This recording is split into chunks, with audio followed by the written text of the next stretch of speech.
Bismillahirrahmanirrahim. Assalamualaikum warahmatullahi wabarakatuh. Bismillahirrahmanirrahim. Wassalatu wassalamu ala Rasulillah sayyidina Muhammad bin Abdillah wa ala alihi wa sahbihi wa man ila yaumil qiyamah. Amma ba'du wa barik alaina nabiyina Muhammad sallallahu alaihi wasallam. Wa ala alihi wa ummahatina wa abaina wa ajdadina wa masyayikhina wa jami'il muslimina wal muslimat wal mu'minina wal mu'minat wa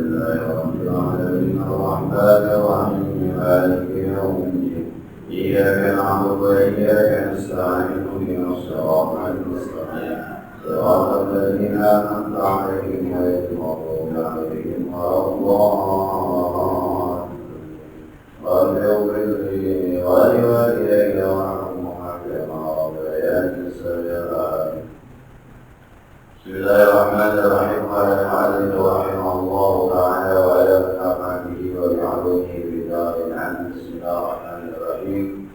Kita memasuki bagian terakhir dari kitab Kafi Al-Badas Sekandari yang di dalamnya berisi tentang munajat. Kata munajat diambil dari kata najat yang berarti berbisik. Munajat adalah berbisik antara kita dengan Allah. Munajat bahasa curhat kita dengan Allah, antara kita, hanya kita dengan Allah. Itu munajat. Nah, kadang-kadang orang bermunajat itu mengadakan tawassul dengan amal ibadah.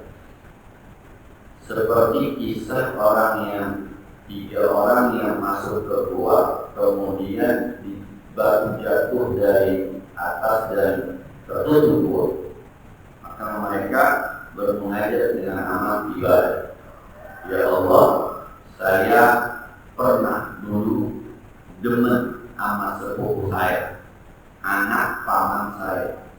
Ketika terjadi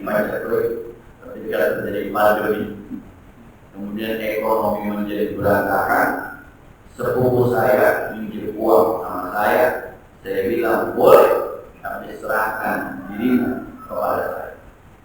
Dengan terpaksa sepupu saya menyerahkan kepada saya. Lalu ketika hampir terjadi perzinahan, dia bilang, ittaqillah la tadkhul fatimahu illa bi makan. Takutlah kamu kepada Allah, jangan pakai cincin kecuali di tempatnya. Mendengar kata sepupu saya, ittaqillah, saya bergetar. Saya takut kepada Allah. Saya tinggalkan sepupu saya dan uang yang saya berikan secara cuma.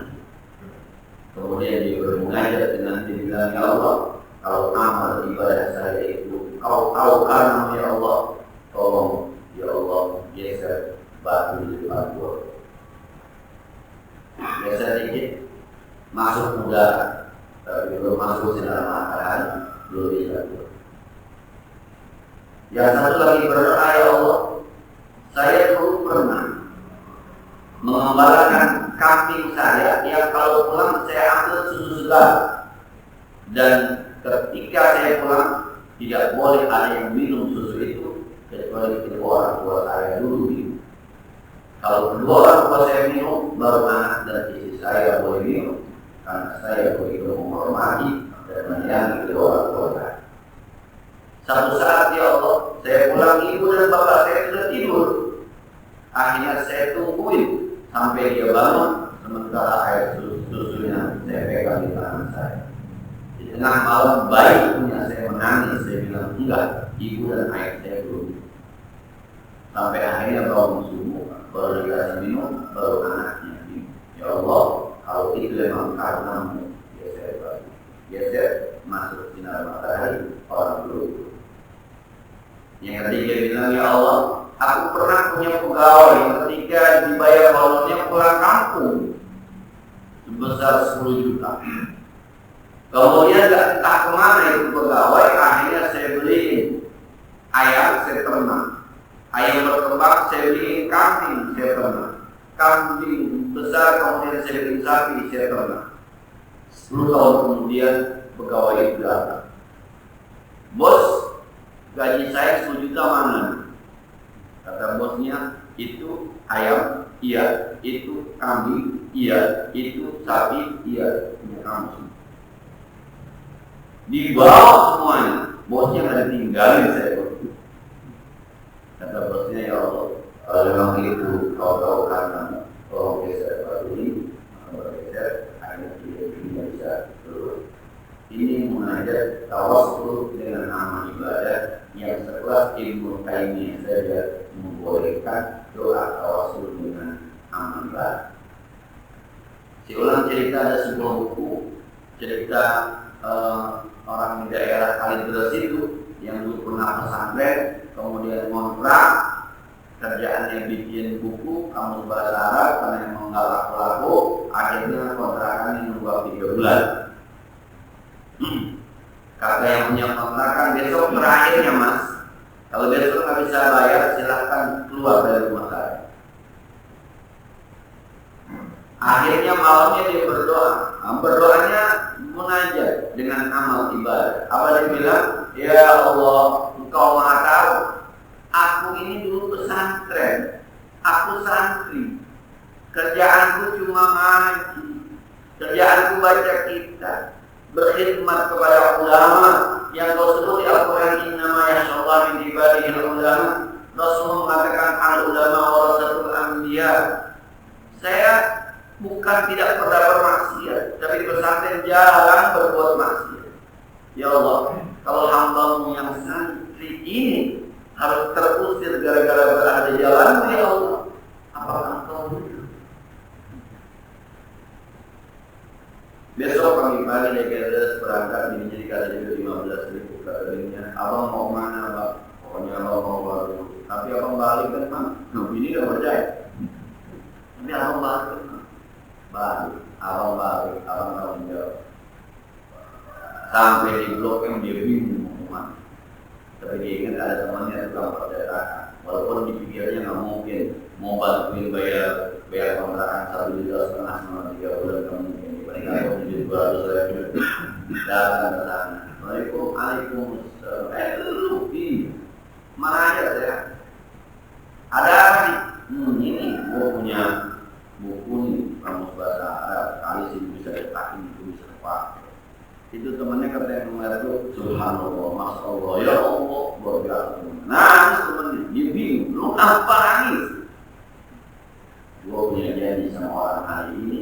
Gue harus selesaikan percetakan ininya tentang bahasa Arab. Hilang filenya. Hari ini gue harus laporan sebelum. Kalau hari ini gue dia nggak terima, maka gue sesuai dengan perjanjian gue bisa rugi 30 juta. Lu datang.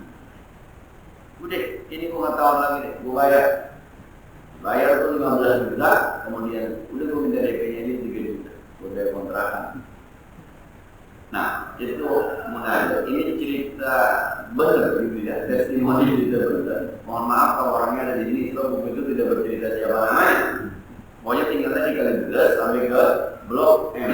Itu menurut pengarang kitab ini, naik doanya dari Kalideres, naik doa yang dari Blok M, ditemukan Allah Subhanahu wa Ta'ala. Tidak ada syai'an ayyukul lahu pun. Itu namanya munajat. Nah, jadi yang akan kita bahas ke sana munajat tentang Ibnu Athaillah As-Sakandari kepada Allah Subhanahu wa Ta'ala. Mungkin karena munajatnya seorang sufi, kelasnya agak beda barangkali dengan kita. Agak lebih dalam, agak lebih mendasar, yang sebatas yang kita pahami, apa yang saya pahami akan saya jelaskan apa maksudnya. Bismillahirrahmanirrahim.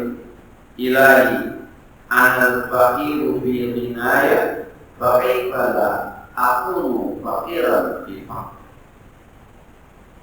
Yang pertama munajatnya, dia berbisik dengan Allah, dibilang begini, Ilahi, ya Allah, ya Tuhanku, anal fakir di ghinaya, saya miskin dalam kayanya saya. Saya miskin dalam kayanya saya. Saya kaya, tapi saya wa kaifa akunu faqiran fi faqri. Maka bagaimana tidak mungkin saya miskin ketika saya dalam keadaan miskin. Saya ulang. Ilahi, ya Allah, saya ini miskin di dalam kaya. Ya Allah, saya punya saudara banyak, kaya saya dalam pergaulan, tapi saya bisa merasa miskin pergaulan ketika saudara saya banyak. Ya Allah, duit saya banyak, harta saya banyak, tapi kadang-kadang saya merasa miskin, nyaris itu harta dan anak tidak berguna dalam hidupnya. Ya Allah, saya kaya dengan ilmu saya banyak, tapi kadang-kadang saya masih merasa bodoh. Orang manggil saya Syekhuna, orang manggil saya Ustazuna, orang manggil saya Tuan Guru, orang manggil saya Abdul Syekh. Tapi ada saat-saat di mana saya merasa bodoh dalam keilmuan. Ya Allah, kalau saya kaya dengan pergaulan, saya kaya dengan harta, saya kaya dengan jabatan, saya kaya dengan ilmu pun saja saya masih merasa miskin, apalagi saya miskin beneran. Nah, dia cuma ingin mengatakan begini, seperti ini mengatakan begini, ya Allah, pokoknya yang paling hebat engkau. Pokoknya yang paling hebat engkau. Dalam ramenya saya, engkau yang bikin saya berarti. Kalau kata orang saya ustaz, kalau kata orang saya punya ilmu, kalau kata orang saya bisa menerangkan berbagai ilmu pengetahuan, tapi kemudian Allah tidak perkenankan saya, buat apa juga? Miskin saya. Saya duduk di sini, saya ngajak, bapak-bapak nggak percaya.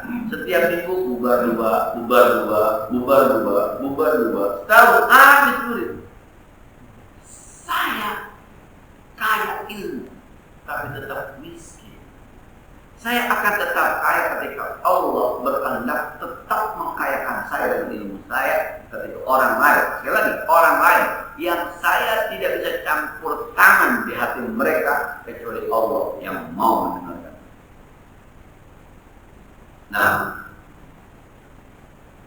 bapak-bapak punya teman banyak. Itu kan karena Allah lah, maka orang mau berteman dengan kita. Kita nggak bisa paksa orang lain berteman dengan kita, nggak bisa. Itu kalau bahasa Al-Quran mengingatkan Rasulullah SAW, "Fabima rahmatin min Allah linta walau kunta fadlan ghalidhal qalbi walau kunta fadlan ghalidhal qalbi lan faddu min hawlik fa'fu anhu wastaghfir lahum wastaghfir bil amri fa idza anta Fabima rahmatin min Allah." Kalau seakan-akan Allah bilang begini, Muhammad, tahu nggak kenapa Sayyidina Umar demen nama ente? Kenapa Sayyidina Abu Bakar demen nama ente? Kenapa Sayyidina Ali demen nama ente? Kenapa Khadijah mau ngamar ente? Kenapa sahabat mau jagain ente? Kenapa ya? Fabima rahmatin disebabkan rahmat dari Allah, lintalahum, engkau bisa bersikap lemah lembut. Yang bikin Nabi lemah lembut siapa? Allah. Walau kunta fadlan ghalidhal qalbi, kalau kamu fadlan kasar, ghalidhal qalbi keras hati, lan fadlu min hawlik, maka semua sahabat kabur dari situ. Akhirnya, mohon maaf nih, Nabi menjadi diri jiwa yang kaya karena ada bantuan Allah. Kenapa Nabi Muhammad mau mepet kepada Nabi Muhammad? Kenapa Sayyidina Umar mau mepet kepada Nabi Muhammad? Bukan seorang dalam tanda petik Muhammadnya, bukan. Tapi karena ada wahyu yang turun kepada Nabi Muhammad. Maka Sayyidina Umar, Sayyidina Abu Bakar, Sayyidina Hamzah, Sayyidina Abdullah bin Abbas, Sayyidina Abbas itu mau mepet itu. Bukan karena jiwa, karena diri Muhammadnya, toh bukan. Tapi karena ada wahyu yang Allah turunkan kepadanya. Faktor Allah yang sangat penting. Ini pun diakuin sama Nabi. Innama ana basyarum mithlukum yuha ilayya. Ini aji mulai bukan soal ininya orang mau dengerin gitu. Tapi karena pengajiannya. Nah, jadi itu ada tulisan di media sosial, kalau Allah keluarkan, kalau Allah umumkan aib kita, selesai. Karena Allah tutupkan aib kita, maka orang tua dihormati sama anaknya, suami dihormati sama istrinya, istri disayangi oleh suaminya, guru dihormati oleh muridnya, murid disayangi oleh gurunya. Itu karena aibnya ditutupi. Kita fakir dalam kaya kita. Nah, kalau kita main sama teman, ceritanya kasar, temannya ogah, walaupun teman kita banyak, tetap aja kita sendiri. Lagi ngumpul rame-rame, kita datang bubar. Nah, Ustadz, dia ilmunya alim kayak apapun, kalau kagak ada yang mau dengerin, iya. Ilmunya banyak, muridnya kagak, apa kagak miskin itu Ustadz. Nah, sekaya-kayanya kita se-Jakarta, sendiri diri di Jakarta kagak ada temennya, mau ngapain? Nah, jadi satu sisi nih, apa namanya, COVID-19 menyeramkan. Tapi kalau nggak ada itu juga, kan kalau nggak ada penyakit dokter nggak ada kerjanya juga. Betul? Ada dokter kagak ada penyakitnya juga. Dokter ada nih dokter, tapi penyakit nggak ada. Apa dia miskin dalam, bukan miskin dalam kayanya? Dia butuh ternyata. Kehendak Allah yang kata Allah dalam Al-Quran itu, pokoknya Allah menyempitkan dan meluaskan orang-orang yang Allah kehendaki. Nah, perempuan cakep, tapi nggak ada orang laki yang demen. Gimana nih? Dia kaya dengan kecantikannya, dia kaya dengan airnya, tapi orang laki pada minggir. Apa? Agak miskin. Nah, ya Allah, saya ini miskin dalam kayanya saya, apalagi dalam miskinnya saya. Jadi sebenarnya yang paling berperan dalam diri kita itu kehendak Allah. Maka jangan jauh-jauh dari Allah. Punya warung, sampai 10 warungnya, kalau nggak ada yang beli gimana? Kalau nggak ada yang beli gimana? Nah, sementara orang mau jalan ke tempat kita mau beli itu banyak faktor. Faktor itu salah satunya yang paling berperan adalah Allah Subhanahu wa Ta'ala.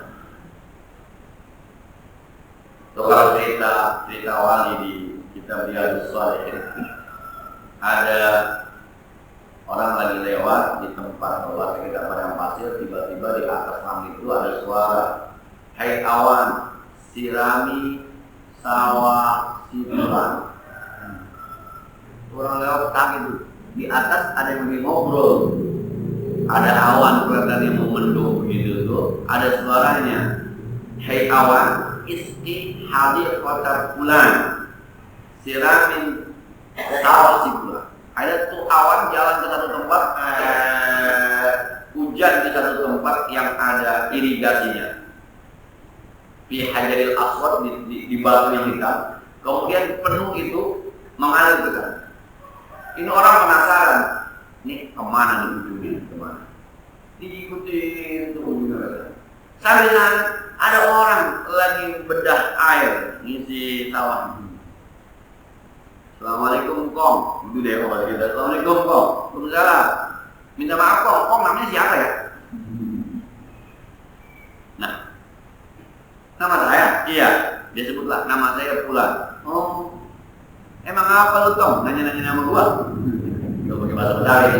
Apa lu Tong nanya-nanya gua? Bukan Kong, saya tadi jalan di belah sono, ada suara di langit nyuruh awan nyiramin sawah si Fulan. Ini sawahnya si Fulan ini namanya mirip sama engkong. Pas turun hujan ke sawah engkong. Mohon maaf Kong, emang engkong kerjaannya apa?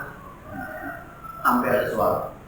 Oh, kalau itu yang kau cerita ente benar, saya kalau panen itu sepertiga saya sedekahkan, 2/3 saya makan, sisanya saya kembalikan untuk menyuburkan bangsa. Nah, dia kaya dan dikayakan oleh Allah. Kira-kira gitu, karena dekat dengan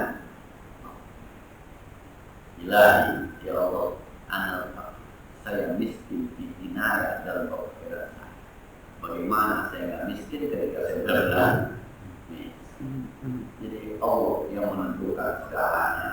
Jangan pernah lepas dari Allah. Yang Quran bilang, kalla inna insana la yatgha ar-ra'ahu istaghna. Jangan begitu. Manusia kadang-kadang melampaui batas, menganggap dirinya udah kaya tanpa bantuan Allah. Pernah kan saya sampaikan bahwa Bapak mau beli mobil harganya 300 juta, Bapak punya duit 1 miliar. Kira-kira malam ini berdoa nggak? Ya Allah, mudahkan urusan saya beli mobil besok. Mobilnya 300 juta, duitnya 1 miliar. Kira-kira berdoa nggak? Itu. Apakah kamu merasa kaya nih? Yang berdoa bukan berdoa.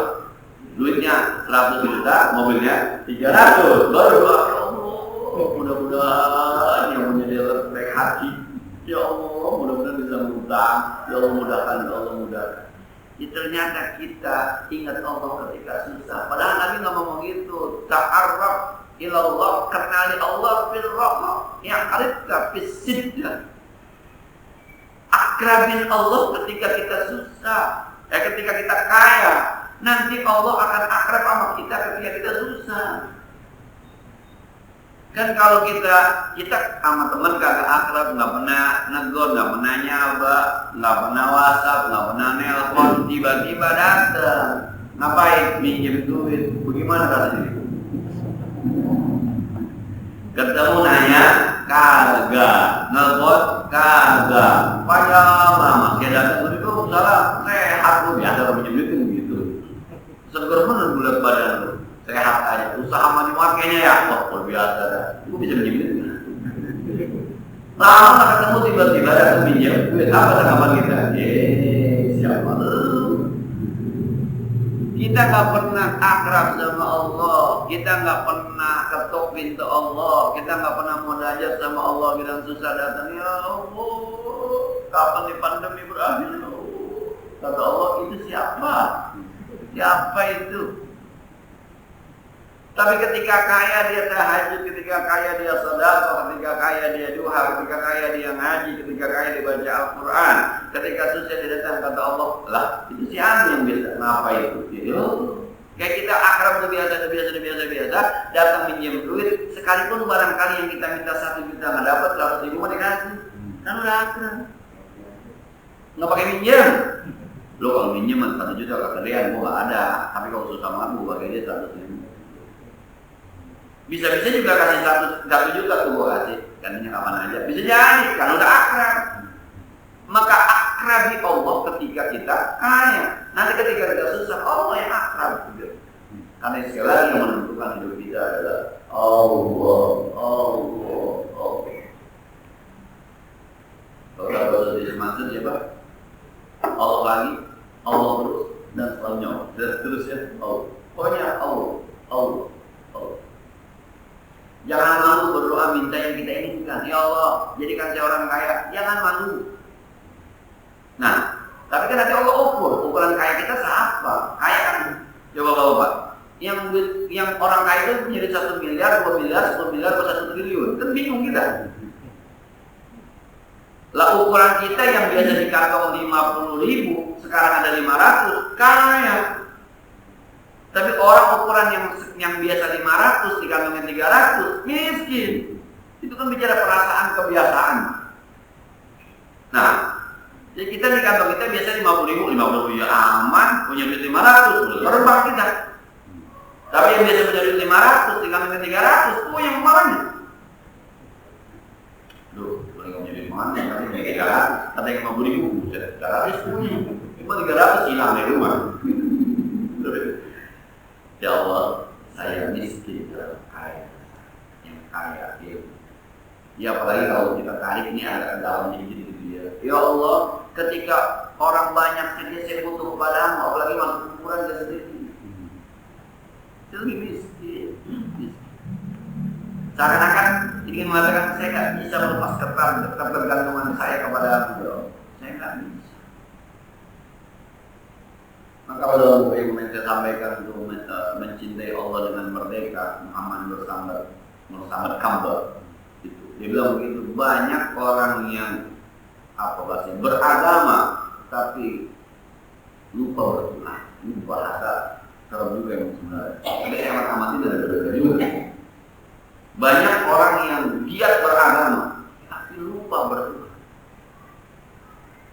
Habis baca buku itu melihat potongan orang ceramah. Orang ceramah bilang begini, Bapak-bapak, Rasulullah pernah bersabda, hal adullukum ala amalin idza amil tuha tahabbtum. Maukah kamu tunjukkan kalian ketika kalian amalkan itu maka kalian akan saling mencintai. Qalu bala ya Rasulullah. Iya ya Rasulullah. Qala afsus salam, tebarkan salam. Akhirnya orang menjalankan perintah agama kemana-mana. Assalamualaikum, Assalamualaikum. Saya mulai dari Assalamualaikum, benar saya tutup dengan Assalamualaikum. Tapi dia lupa berdoa. Coba lihat hadis yang lain mengatakan, al-muslimuna. Ketika Rasul tanya, ayyul muslimuna afdal, mana orang muslim yang hebat, yang oke, yang mantap? Apa kata Nabi? Man salimal muslimuna min lisanihi wa yadihi. Orang Islam yang mantap itu adalah orang Islam yang lain itu selamat dari gangguan lidahnya dan gangguan tangannya. Maka sebenarnya ketika saya bilang Assalamualaikum, keselamatan atas kalian semua, maka ucapan saya adalah kontrak tidak tertulis bahwa bapak-bapak yang ada di hadapan saya, yang saya sudah salam kepada bapak-bapak, sekarang saya ngomong ini, bapak-bapak, saya tekan kontrak selama bapak di hadapan saya. Selama bapak masih dalam jangkauan pandangan saya jamin bapak-bapak akan selamat dari gangguan lidah saya dan gangguan tangan saya. Itu namanya Assalamualaikum.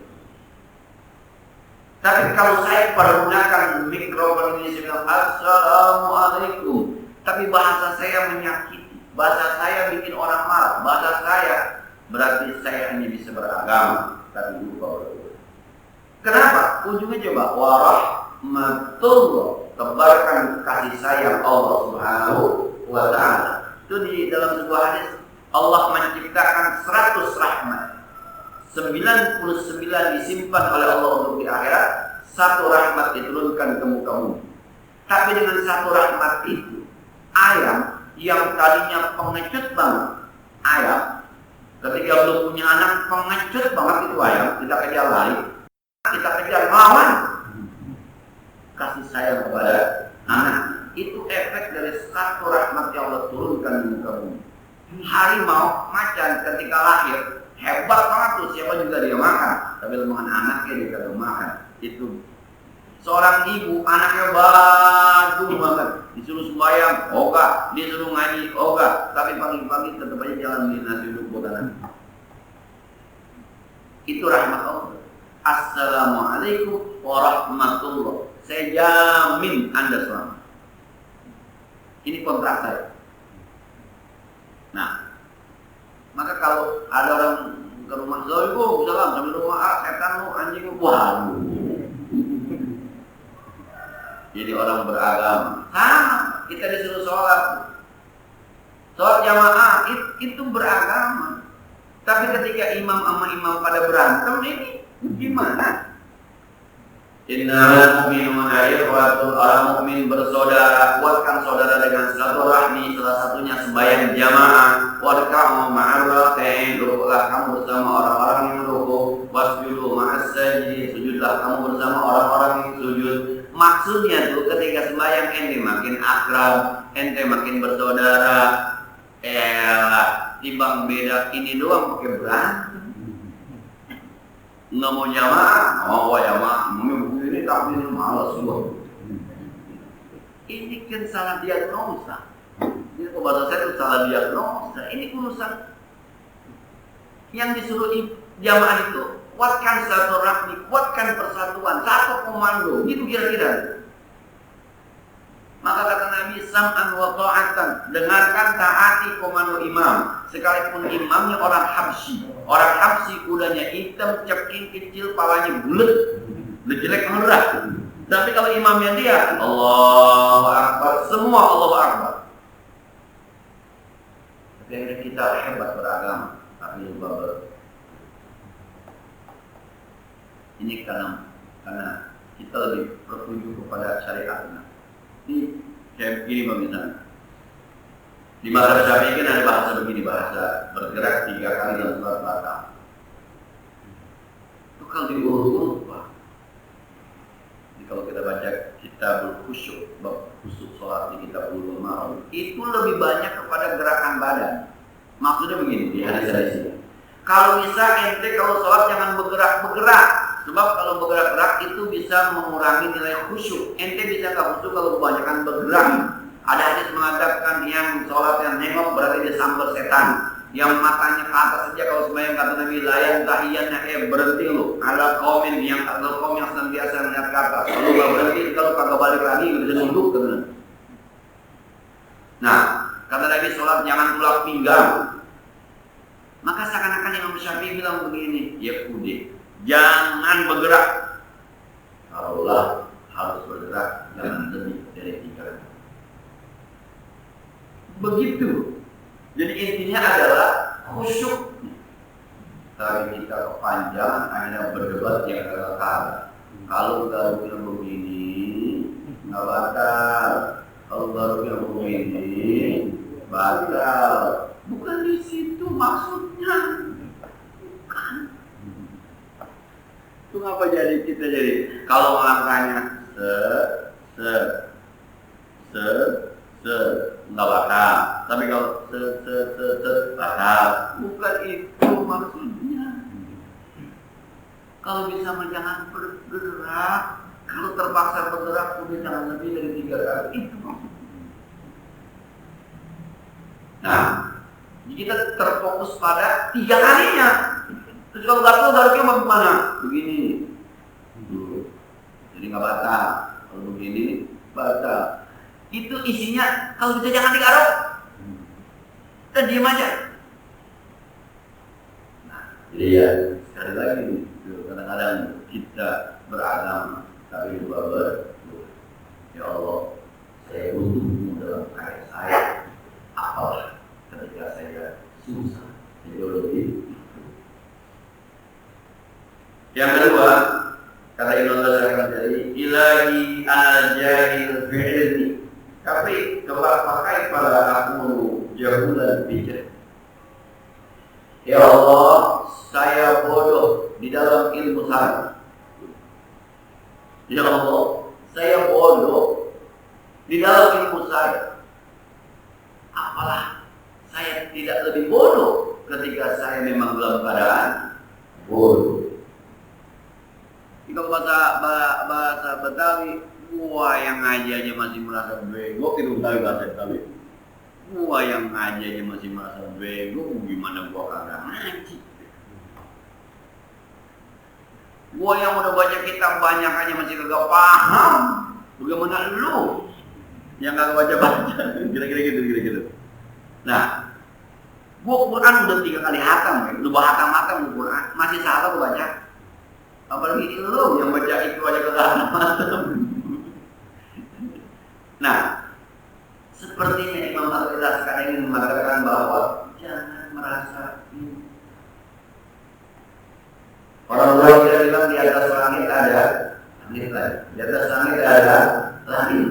Jangan merasa pintar. Sebab ketika kita mengakui Allah Maha Mengetahui Al-Alim, Allah Maha Mengetahui, maka yang berhak untuk menyatakan hebat ya Allah, maka Allah punya sikap Al-Mutakabbir.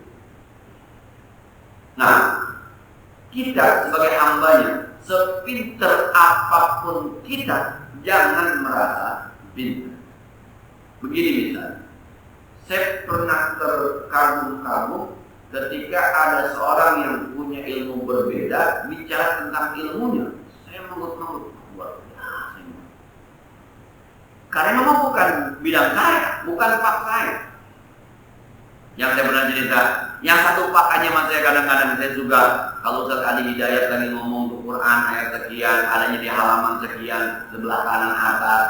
Waduh, saya bilang ini orang itu aja di Sunan Abu Daud juz 4 halaman 123 adanya pojok belah kanan.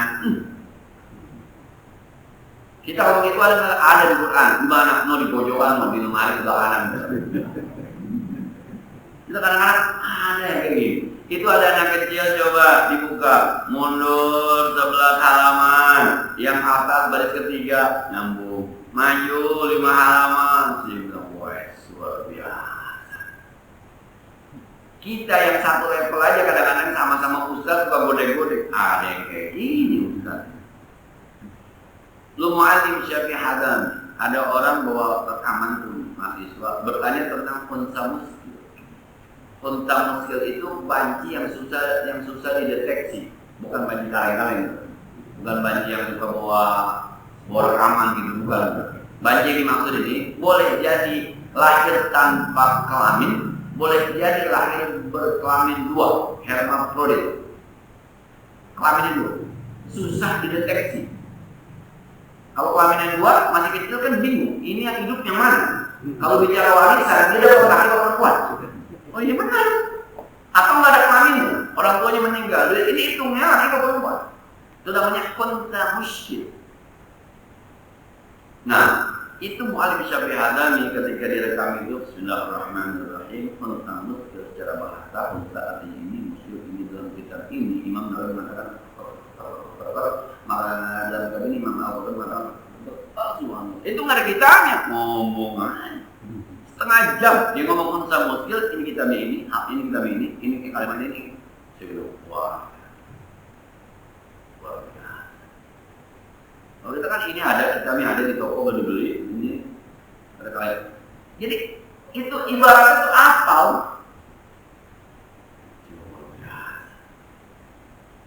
Makanya kata orang dulu jangan jadi kakak dalam guru. Mutak-mutak di situ aja udah paling gede dia nggak ada lagi doang. Udah paling gede. Diri. Nah, pas keluar ternyata kecil benar itu. Nah, yang alim jangan merasa alim. Kenapa? Di luar masih ada orang yang jauh lebih alim. Yang kaya jangan merasa kaya, sebab di luar masih banyak orang yang jauh lebih kaya. Yang berwibawa jangan merasa berwibawa, sebab di luar masih banyak orang yang berwibawa. Saya pernah bandingkan sekolah saya. Ini soal wibawa seorang pimpinan. Jadi saya datang ke sebuah sekolah diminta untuk ceramah. Saya kan juga memimpin sebuah sekolah yang sama tingkatannya Allah. Subhanallah.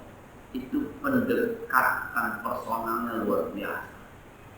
Sampai muridnya memanggil pimpinan kepala sekolahnya itu dengan bahasa Abi, dan kepada istrinya manggilnya Umi. Bukan pesantren. Tapi ketika orang tuanya ngomong, coba enggak begini. Di belakang jangan berisik. Dengarkan saya. Enggak begitu enggak. Yang di belakang ada masalah. Bisa ya.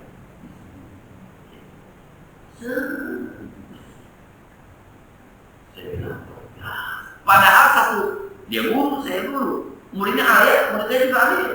Tapi penguasaan bisa. Sampai dia bilang, nanti orang tuanya datang ketemu sama umum. Bisa mati. Bisa itu kompak, bisa diam. Diajak ketawa, diam. Saya bilang, nah, saya bodek-bodek bisa. Ya Allah, saya bodoh dalam ilmu. Pak Amin Rais boleh profesor doktor bidang politik. Coba adu dengan profesor doktor Polisia bidang tafsir. Maka ketika bicara tafsir mungkin Pak Amin Rais merasa bodoh.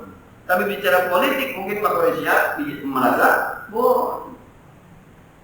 Lah apalagi kita, kelas kita bukan Pak Amin, bukan Pak Quraisy. Ya Allah. Jadi sekali lagi ternyata mohon maaf, yang kedua barangkali ya Allah, kalau engkau tidak berikan ilmu, ya begini-begini aja. Bapak-bapak sekarang bisa baca Al-Quran. Pendukung pertamanya apa? Mata. Pernah beli mata di mana? Pendukung kedua apa? Otak. Pernah beli otak di mana? Warung Padang ada. Otak sapi. Iya. Pendukung ketiga apa? Mulut, lidah. Pernah beli lidah di mana? Pita suara. Pernah beli di mana? Aduh. Itu baru pendukung awalnya tuh. Mata, otak, kemudian. Nah, baru baca. Maka dari mata, kemudian dihafalkan, disimpan di otak, kemudian dibaca, dikumpulkan tuh. Oh, kata alhamdulillah adalah gabungan dari ala, amada. Itu kan gabungan 5 huruf tuh. Kita bisa tahu ini A dari mana? Otak nyimpen. Otak dari mata? Mata ngasih. Mata dari mana? Mulut menyebutkan. Ini semuanya nggak ada yang beli, dikasih sama Allah. Ya Allah, saya bodoh. Andai saya, apakah saya tidak bodoh ketika memang saya bodoh. Jadi kalau ada bicara politik kita bukan bidangnya, udah gimana ya? Bicara tafsir kita bukan bidangnya, kita percaya aja. Bicara fikih kita bukan bidangnya, udah percaya.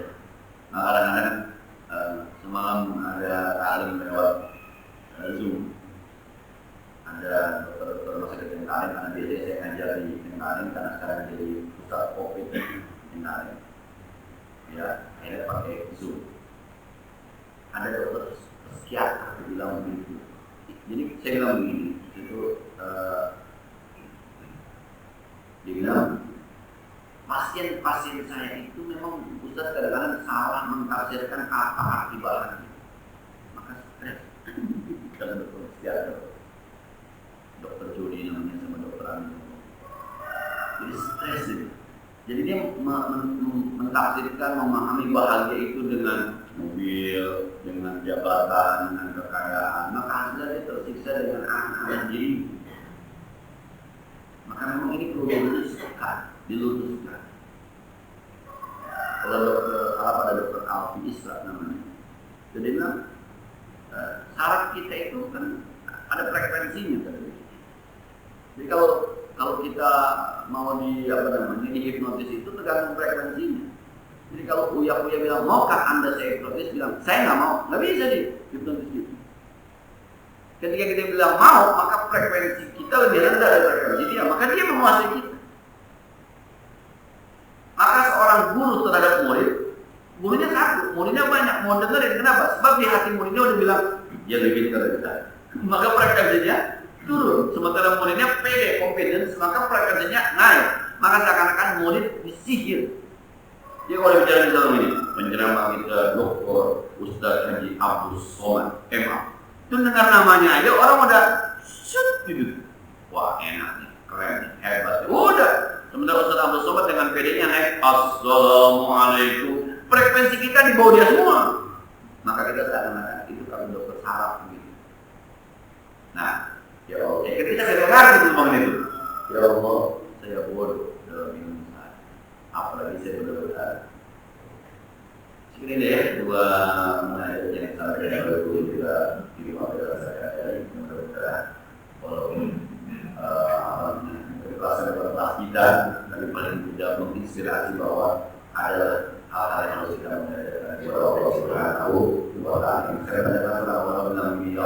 saya tahu ibadah saya tidak sempurna. Saya tahu ibadah saya tidak lengkap. Tapi ya Allah, mohon berkati. Itu bahasanya itu semuanya. Saya kira ini sebagaimana disebutkan kali ini berbeda itu secara pribadi di bahasa memang perlu kita lanjutkan. Assalamualaikum warahmatullahi wabarakatuh. Jadi kita kan tadi sudah membahas soal kita kaya tapi miskin, kita miskin tapi kaya gitu. Nah ini apa bedanya dengan ya satu contoh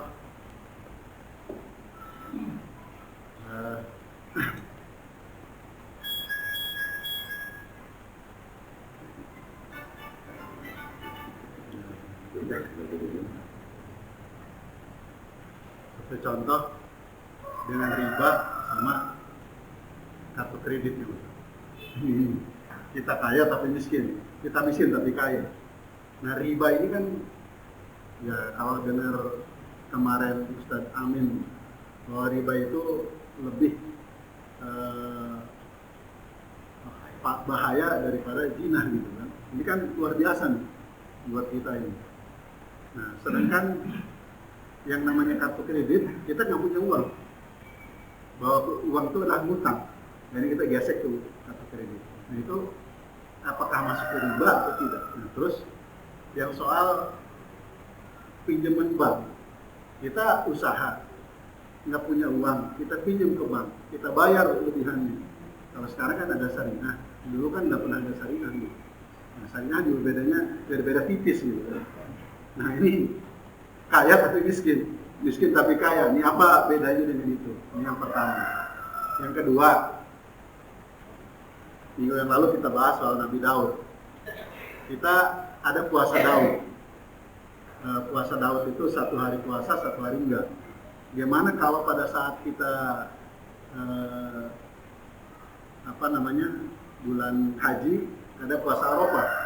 Nah padahal kita ini lagi puasa Daud, lagi puasa, besoknya giliran nggak puasa karena hari Arafah. Nah ini bagaimana gitu? Nah itu 2 pertanyaan itu mohon penjelasan. Nah,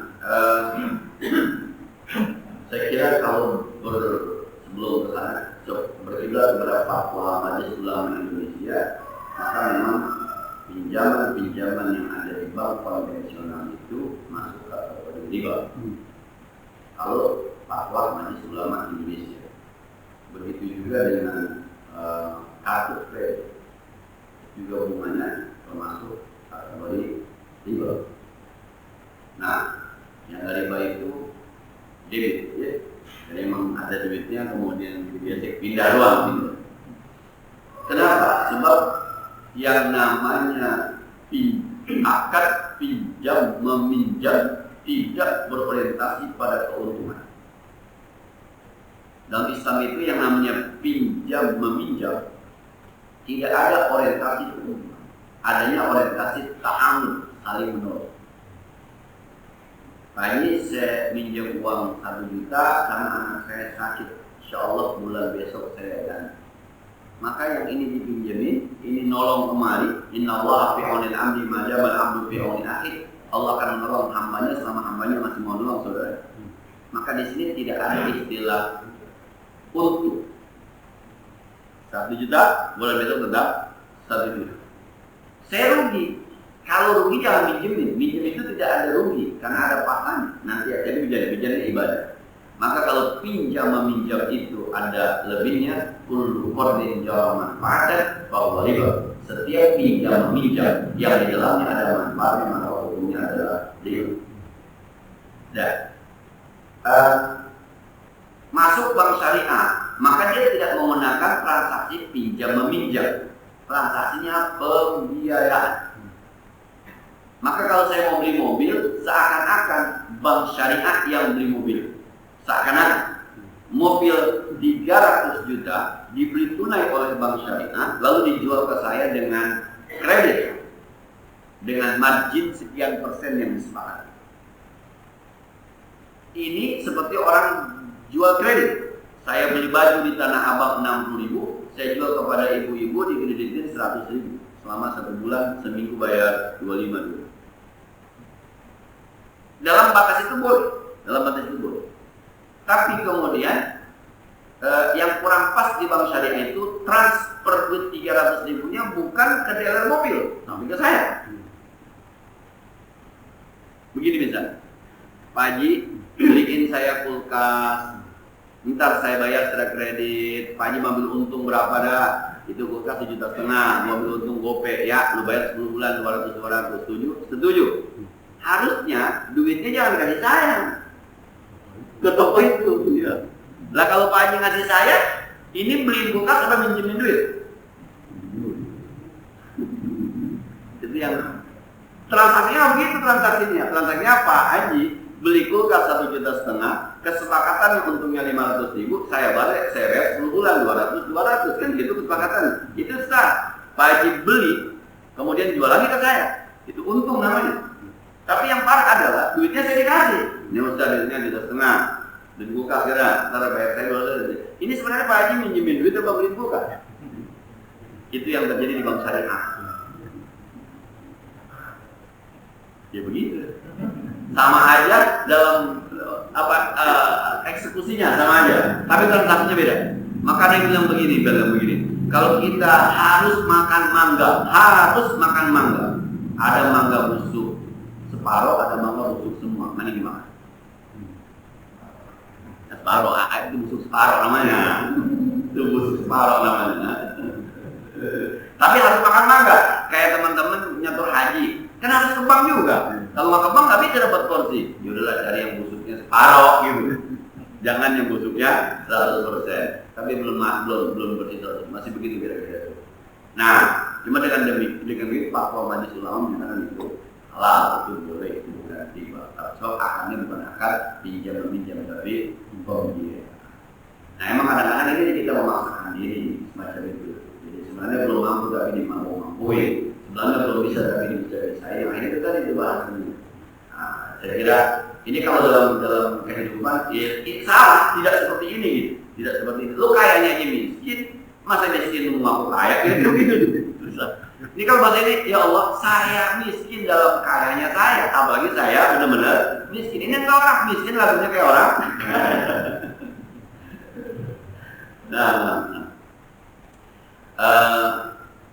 Yang kedua, ini bicara kualitas ya. Dulunya bagus, puasa Nabi bagus, puasa Arafah bagus.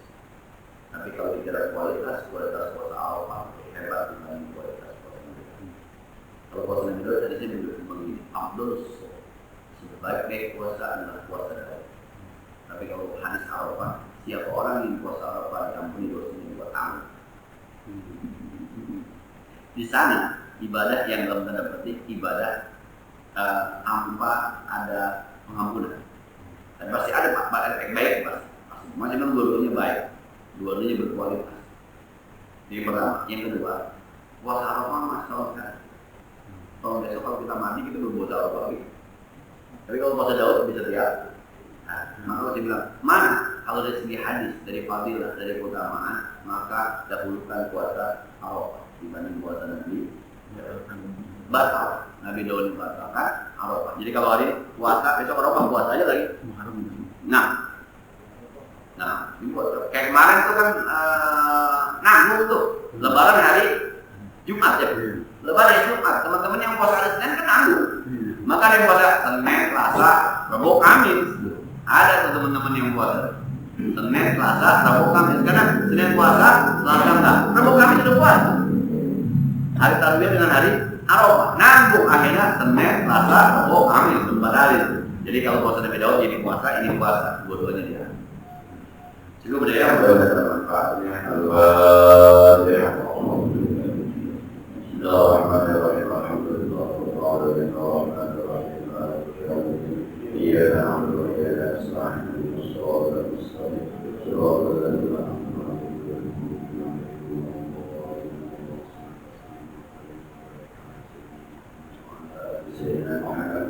اللهم اعنا بما علمتنا وزدنا علما ينفعنا ربنا زدنا علما نافعا وارحمنا صائبا ولسانا ذاكرا وقلبا شاكرا اللهم انا نعوذ بك من لا ينفع مثل ما يشاء من رحمتك اشرح لي وأحد اسمع أعوذ بك من هؤلاء الأعضاء صلى الله عليه وسلم